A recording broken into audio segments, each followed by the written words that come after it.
Alright, so welcome to this video on momentum. In the previous video we took a look into momentum proper, and then we talked about impulse as it pertains to momentum. We also considered the Newton's laws of motion as they concern momentum, and in all cases we solved examples to back up all our explanations. In this video we are going to be looking at types of collision. We'll explain the two types of collision and give the laws that govern them, and then we are going to be solving problems also involving collision.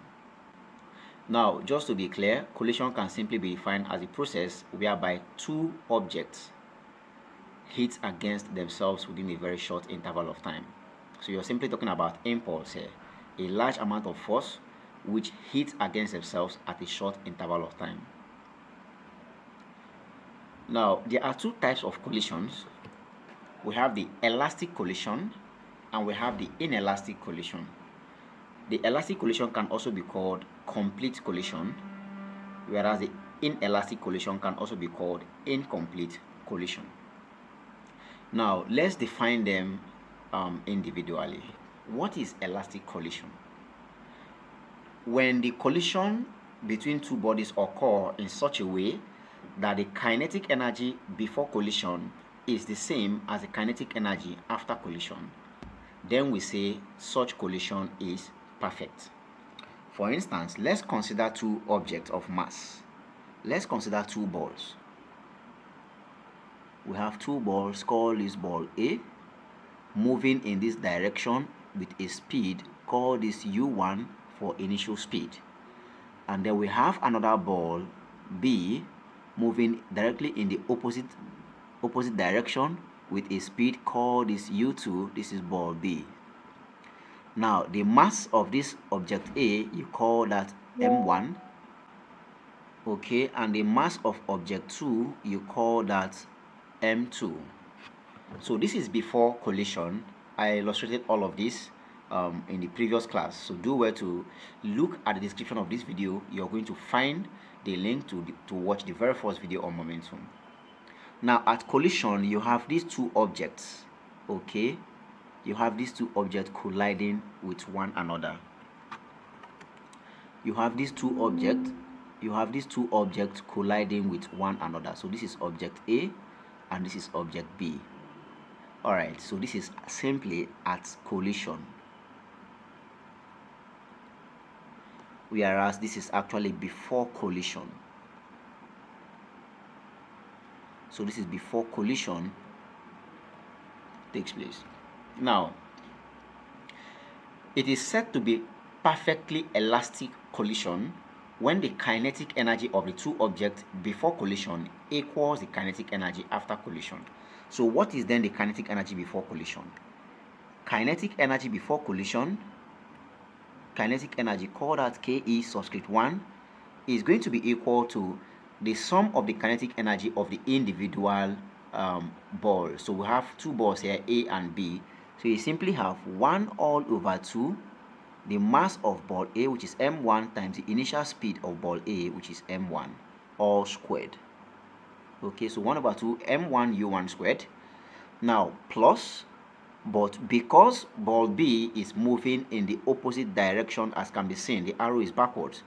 Because ball B is moving in the opposite direction, it means its kinetic energy will become what? Negative. So we have minus 1 all over 2 M2 U2 squared. Okay.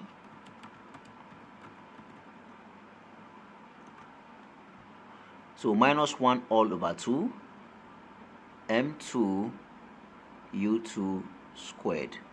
So if we take off these brackets, we are simply going to have that the kinetic energy before collision becomes what? We have 1 all over 2 M1 U1 squared plus 1 all over 2 M2 U2 squared, where U1 and U2 becomes what? The initial velocity, or the velocity before collision. Now after collision, what happens? These two objects move off with the same speed. So the two of them will move in the same direction with the same speed. So I explained all of this in the first video, and I said if the masses are different, regardless of the speed, when the two objects collide, the one that has a higher mass will compel the other object to move in its direction. So for instance, if ball A has a higher mass than ball B, it means after collision, the two objects will move in the direction of ball B. So let's now say that the two objects has, let's say the mass of object A is larger than that of B.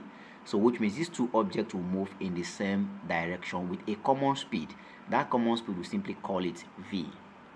But if they also move with a different speed, you can easily label that speed as what? V1 for block A, V1, and then V2 for ball B, which indicate the final speed of ball A and ball B after collision. So after collision, we have something like this. You have the two balls now moving in the same direction. This is ball A. So let's say it is moving with V1 final speed, and then we'll have ball B. Let's also say it is moving with another speed, V2, final speed of ball B, but they will move in the same direction. So this is after collision, right? This is after collision. All right, so what then becomes the kinetic energy?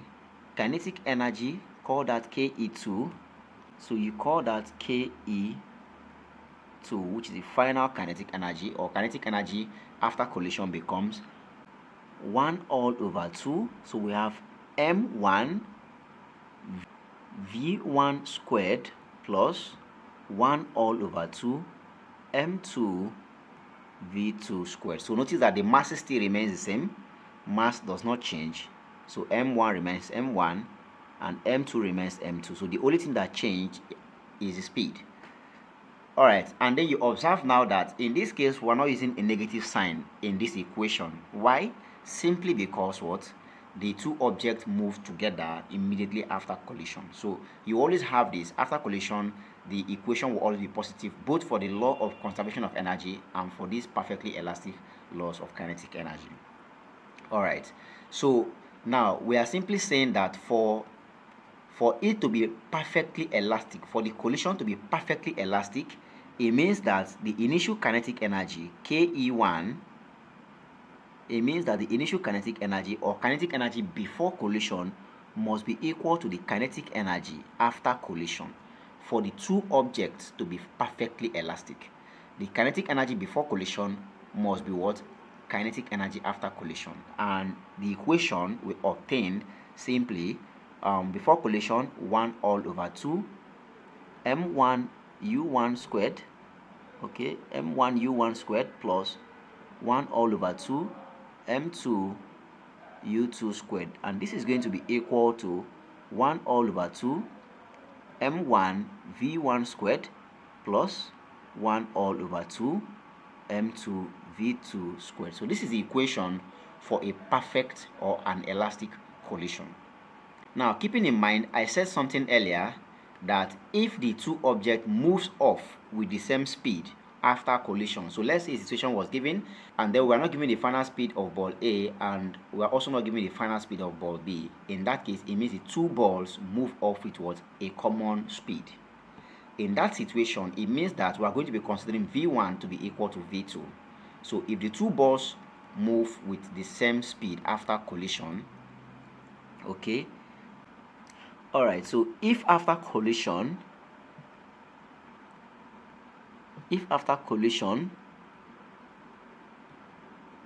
V1 is equal to V2, then we'll simply call that what? V, a common velocity. That means if after collision they move up with a common speed, then V1 is equal to V2.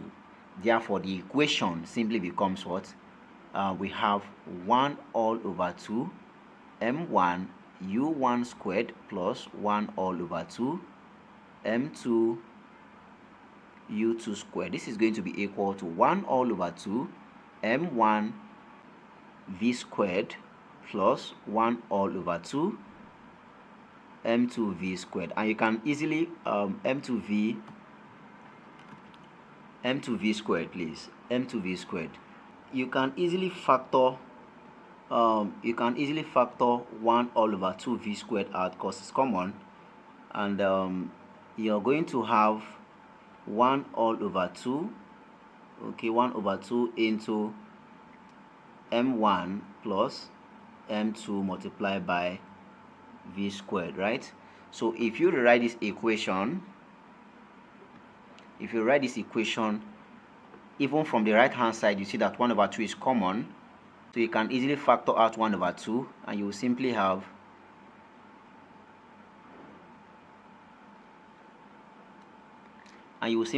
1 over 2 being common into m1 u1 squared plus m2 u2 squared.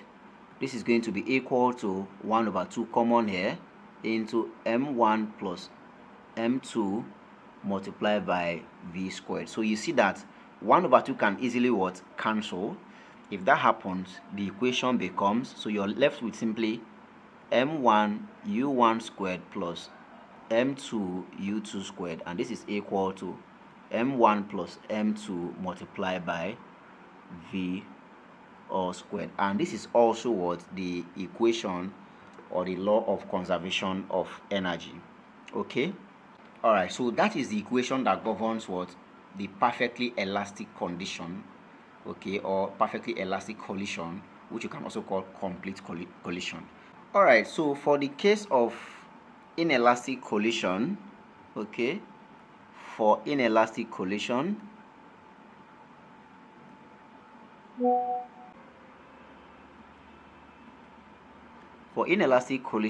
then the kinetic energy before collision, Ke1, must be greater than the kinetic energy after collision, Ke2. So if a collision is said to be perfectly inelastic, then the kinetic energy before collision must be greater than the kinetic energy after collision. Now let's solve some examples to explain everything we've learned here. Alright, so to back up our explanations, let's consider this question on the screen, which says two balls A and B of masses 5 kg and 2 kg move towards each other with velocities 4 meters per second and 3 meters per second and collide. If the collision is perfectly inelastic, find the total kinetic energy of the system before and after collisions. Hence, calculate the loss in kinetic energy. Alright, so the key word there is inelastic, perfectly inelastic collision. And in that situation, we simply said that the initial kinetic energy must be greater than the final kinetic energy if the collision must be perfectly inelastic. Now, let's start by symbolizing our question, right? So we draw our diagrams, two balls. So you have two balls move towards each other. This is ball A, and this is moving with a speed of 4 meters per second. So the first ball moves with 4 meters per second, and we have ball B, this is ball B, moving opposite the direction of ball A with a speed of 3 meters per second. So we have this to be 3 meters per second. Alright, the mass of A was given as 5 kg, so this mass here is 5 kilograms, and the mass of B was given simply as 2 kg, so we have 2 kilograms. So this is before collision. Now, remember, we have to always employ the principle of conservation of linear momentum to solve all momentum problems. So we have to find momentum before collision. So total momentum before collision,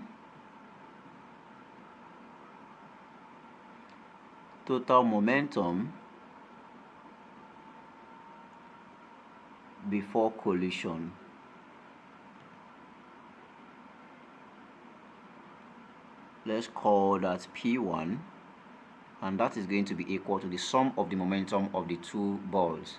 So we have, for ball A, momentum becomes what? Mass times velocity. Mass is 5, multiplied velocity is what?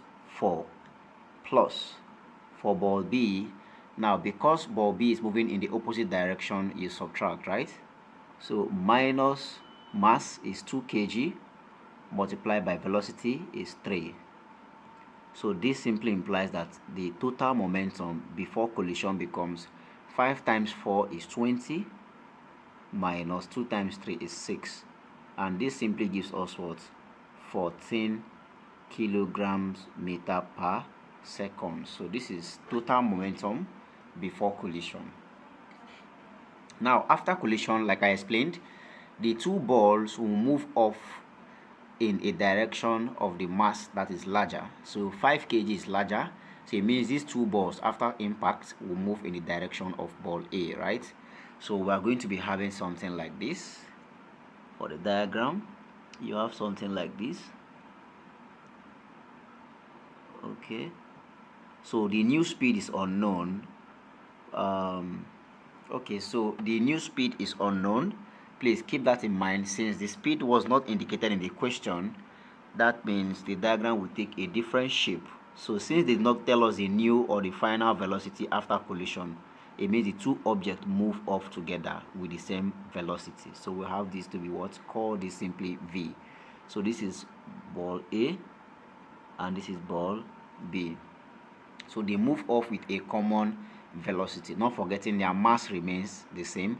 Mass of A is what? 5 kg, and mass of B is actually 2 kg. I hope I'm not, let me confirm this please. Alright, so it's correct. Mass of B is 2 kg. So momentum, total momentum after collision. Okay, total momentum after collision. Total momentum after collision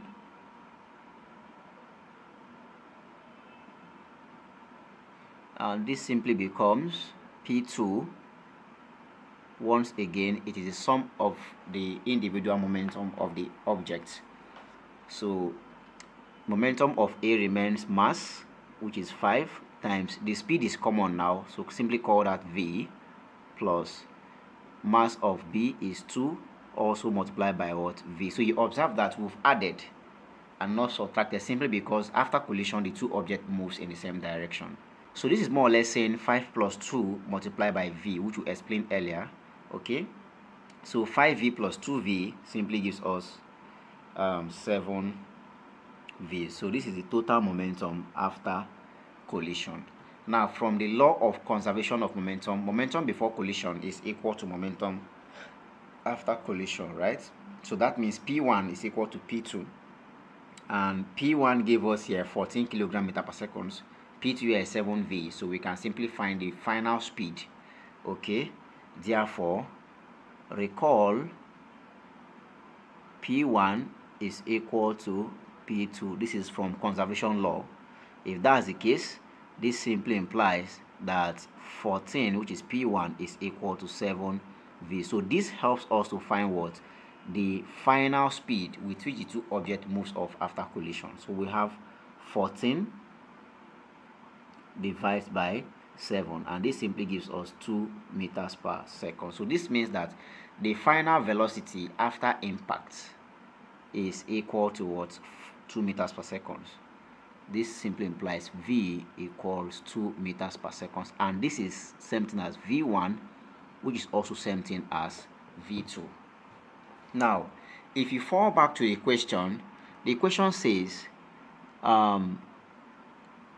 find the total kinetic energy of the system before and after collision. So we now find kinetic energy before collision. Kinetic energy before collision, that is KE1, that is going to be equal to 1 all over 2 M1 U1 squared, remember, plus 1 all over 2 M2 U2 squared. So where U1 and U2 becomes the initial speed before collision. So this is equal to 1 all over 2. M1 is the mass of block A, which is actually 5 kg, times U1 being the initial speed of block A, and the initial speed of block A was given in the equation as 4 meters per second. Okay, so this is actually times 4 squared, okay, times 4 all squared plus 1 all over 2 m2, second mass is 2, times the speed is actually 3 all squared. The velocity of the initial velocity of block B is 3 meters per second. So you have 3 squared. So this implies that the kinetic energy Ke1, initial kinetic energy before collision, is now going to be equal to, so let's simply find half times 5 times 4 squared. So 4 squared is 16.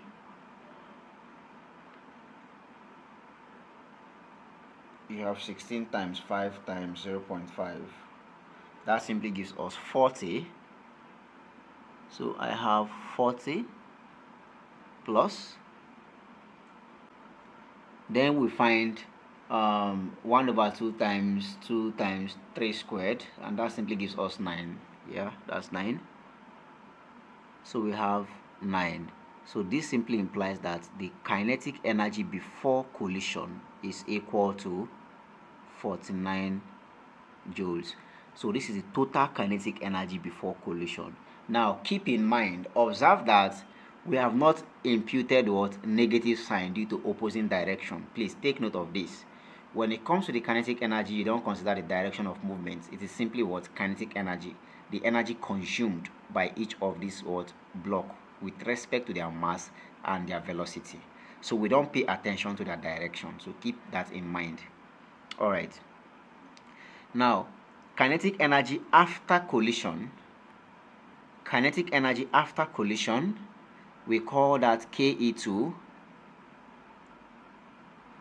This is going to be equal to, now since the velocity is the same, since they have a common speed after collision, it becomes what? Half times you sum their mass m1 plus m2 multiplied by what? The speed v. Or you can simply take them individually. Half m1 v squared. Please, there is a squared here. Okay, so it should be half m1 v squared plus half m2 v squared. You will still obtain the same result. So this is going to be equal to 1 all over 2. The masses are 5 for A plus 2 for B times the common speed as obtained was 2 meters per second. So times 2 all squared. This simply implies that the total kinetic energy after collision is now going to be equal to, so let's obtain 5 plus 2 is 7. 7 times 4. Okay, 7 times 4 times 0.5 simply gives us 14. So total kinetic energy after collision is 14 joules. So once again, compare the kinetic energy. Before collision, we have it to be what? 49 joules. And after collision, we have it to be what? 14 joules. Which goes as far as explaining what I said earlier, that when the kinetic energy before collision is greater than the kinetic energy after collision, then the situation is called a perfectly inelastic collision, and which is what the question said. If you read through the question again, it simply says that if the collision is perfectly inelastic, so if it is inelastic, it means kinetic energy before collision is greater than the kinetic energy after collision. Now, the question again says, hence, calculate the loss in kinetic energy. So, the loss in kinetic energy simply means the difference in kinetic energy, right? So, you have loss in kinetic energy. So, loss in kinetic energy. Loss in kinetic energy becomes kinetic energy before collision minus kinetic energy after collision. So this is going to be equal to, before collision we had 49 joules minus after collision we had 14 joules. So this simply implies that the loss in kinetic energy, called that delta Ke, is going to now be equal to 49 minus 14. That gives us 35 joules. And that is the value of the loss in kinetic energy. Alright guys, so that's how to solve problems involving perfectly elastic collision and that of inelastic collision. So if it were to be elastic collision, it means that the both kinetic energy will be the same, and in that situation the loss in kinetic energy will be 0, which tells you that energy is what? Conserved. All right, in the next video we are going to be doing random calculation involving momentum. I'm sure you want to be a part of that video. Do well to smash the subscribe button right now and turn on your notification bell so you don't miss out on that video when it drops. Do well to like this video, share to your friends, comment nicely. I will see you in the next video. Thanks.